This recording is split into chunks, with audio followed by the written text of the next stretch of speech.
Hi friends, ఈరోజు వీడియోలో shoulder జారుతున్నాయా లేక డ్రాప్ అవుతున్నాయా అనే ప్రాబ్లం గురించి తెలుసుకుందామండి.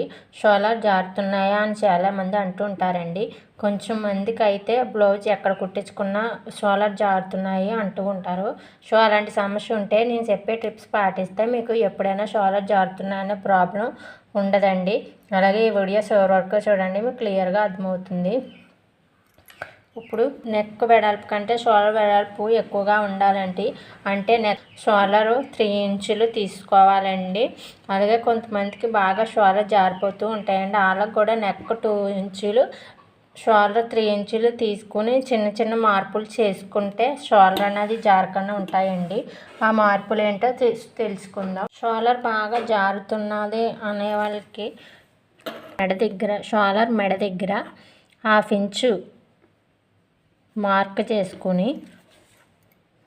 చేసుకున్న దగ్గర నుంచి షోల్డర్ దగ్గరికి ఒక లైన్ డ్రా చేసుకోవాలి.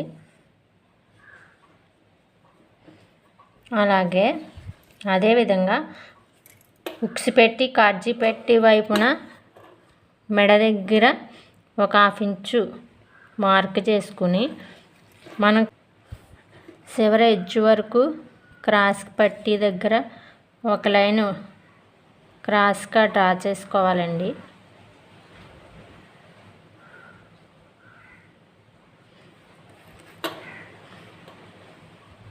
పెంచడం వల్ల ఈ బ్లౌజ్ అనేది ఉక్సి పెట్టి కాజా పెట్టి వైపు కొంచెం లాగినట్టు ఉంటుందండి. అలాగే షోల్డర్ వైపును కూడా ఎక్కడ డ్రా చేసుకున్నామో ఈ షోల్డర్ బ్లౌజ్ కూడా జారిపోకుండా మెడ వైపున కొంచెం పట్టినట్టుగా ఉంటుందండి. ఈ టిప్స్ బ్లౌజ్ కటింగ్ చేసేటప్పుడు ఈ 2 టిప్స్